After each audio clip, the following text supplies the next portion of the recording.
Olivier Renaud, la chronique du jour, pour Radio Armex.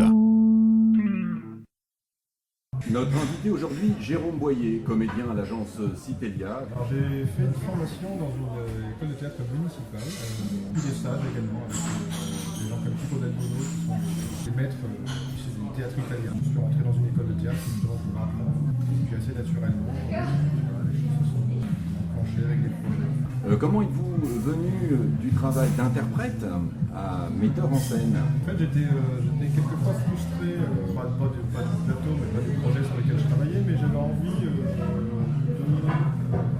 de mettre en place les fantasmes que j'avais en tant que comédien.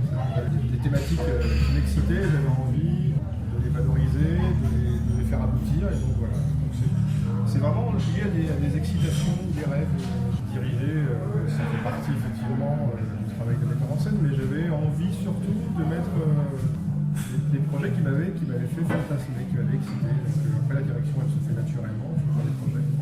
Mais j'aime bien diriger, en tout cas voilà. Je suis quelqu'un qui aime beaucoup diriger. Des fois, je dirige peut-être trop, et diriger pas une fois, ça dépend aussi des interprètes avec lesquels on travaille. Oui. On va repasser à ce travail d'acteur, de travail de comédien. Ce que vous aimez jouer, et dites-moi pourquoi. Moi j'ai commencé le théâtre dans la rue. J'étais assez jeune en fait, avec une dominante art de la rue et cirque.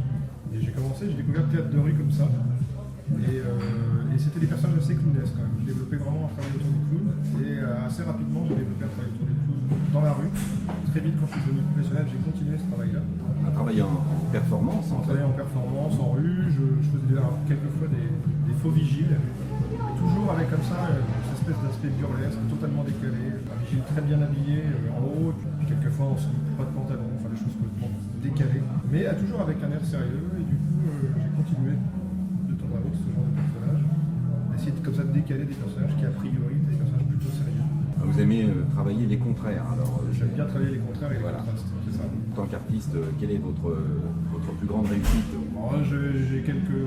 Non, mais il y a des choses sur lesquelles je me suis plutôt bien amusé. Je parlais notamment du vigile tout à l'heure et je suis rentré dans le journal Le Monde habillé avec ce costume de vigile et je me suis assis dans le bureau de Jean-Marie Colombani sans que personne vienne me demander ce que je faisais là, qui j'étais, etc.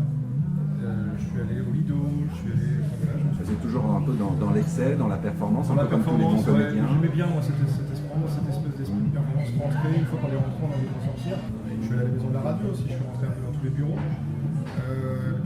Voilà, c'était vraiment des moments un peu comme ça, de stress. Voilà. Et en même temps, l'adrénaline, et puis en même temps l'excitation, et puis d'aller jusqu'au bout, effectivement, encore une possibilité. Alors à travers ce travail un peu assez particulier de performance, vous le disiez à l'instant, avez-vous un acteur, un comédien qui vous aurait servi comme mentor ou un maître, comme on dit, voire une référence? C'est assez compliqué l'histoire des références, mais en rue par exemple, il y a Léo Bassi, pour moi un maître italien, encore une fois un italien d'ailleurs, mais voilà, qui est pour moi une personnalité incroyable du théâtre de rue, pour laquelle vraiment j'ai beaucoup d'admiration. Et puis au théâtre, je sais pas, non, il y a des personnages qui me touchent, il y a des acteurs qui me touchent. Il y a Michel Galabru qui me touche beaucoup parce que c'est un acteur que je trouve incroyable. On lui reproche effectivement d'avoir fait beaucoup de... Toujours aussi dans l'excès, un peu. Toujours dans l'excès, voilà, et j'aime beaucoup ces personnages un peu dans l'excès justement. Voilà. Et puis qui se prennent pas au sérieux. Enfin, moi j'ai l'impression que voilà, c'est ce type de bonhomme qui joue l'excès parce qu'on lui a demandé aussi de jouer l'excès, et qui a aussi quand même les pieds sur terre et qui sait très bien ce qu'il a fait et ce qu'il joue. Tout à l'heure, on parlait d'anecdotes. J'étais prêt à vous en poser, à poser cette question. C'est fait, mais il y en a d'autres. Hein. Ah j'imagine. Vous en avez une autre? Il y a celle, en fait, quand j'ai travaillé sur le film Disco, je suis allé au casting en fait, rôle et c'était assez mal organisé. C'était un peu le foutoir et j'ai un peu gueulé parce que je reprochais effectivement la mauvaise organisation et le fait d'avoir gueulé, en fait, ça m'a. Ce qu'on m'a vu proposer, je me suis vu proposer le rôle d'un docker fort en gueule. Oui. Je jouais un docker en bref parce que justement j'étais un espèce de type un peu jamais content.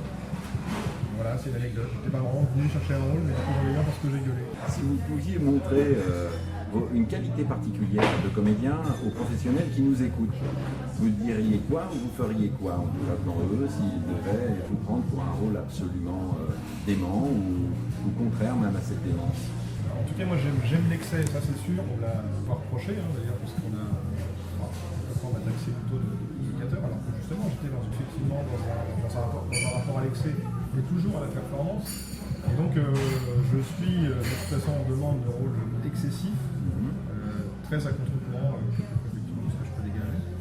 Mais je sais pas, non, j'ai rarement fait des rôles de méchant. Ça serait plutôt une envie. Ouais, non, un type odieux, oui, une brute. Une brute et voilà, en tout cas quelqu'un dénoué de morale. S'il y avait un jeune élève comédien qui vous écoute, qui vous regarde, vous pourriez lui dire quoi pour qu'il aime encore plus ce métier? Avoir envie vraiment de faire ce métier, en tout cas d'aller jusqu'au bout. Il faut encore après se rapprocher de gens qui ont les mêmes envies et monter des projets, avoir des idées, aller jusqu'au bout d'une idée, la développer, la réaliser, et puis diffuser aussi notre travail, parce que voilà, aujourd'hui on n'a pas le choix, il faut qu'on diffuse, il faut qu'on laisse des traces. Aujourd'hui, pour continuer à travailler, de montrer son travail. Je l'ai compris peut-être un peu tard aussi, parce que souvent j'ai fait l'impasse souvent sur la trace des boulots que j'ai fait. Aujourd'hui, voilà, je le ressens, en tout cas je ressens l'intérêt et le besoin de le faire. Bien, bah écoutez, je vous remercie Jérôme Boyer pour cette interview. Je pense qu'on peut vous retrouver dans Braco, c'est bien ça? Une rediffusion sur le Alors, il y a une D8. rediffusion de la saison 1 de Braco sur D8. Oui. Et voilà, dans lequel il y a un épisode dans lequel je joue un convoyeur de fond, qui est une fusion télé sur France 3 fin novembre sur un documentaire fiction qui s'appelle On a volé le maréchal, voilà, dans lequel je joue un type d'extrême droite qui décide de voler le cercueil du maréchal Pétain en 1973. J'étais ravi, Jérôme Boyer, de vous interviewer. Bah, j'espère vous retrouver, Jérôme, voilà, simplement. Merci beaucoup et puis voilà, à très bientôt. Merci Jérôme, au revoir. Au revoir.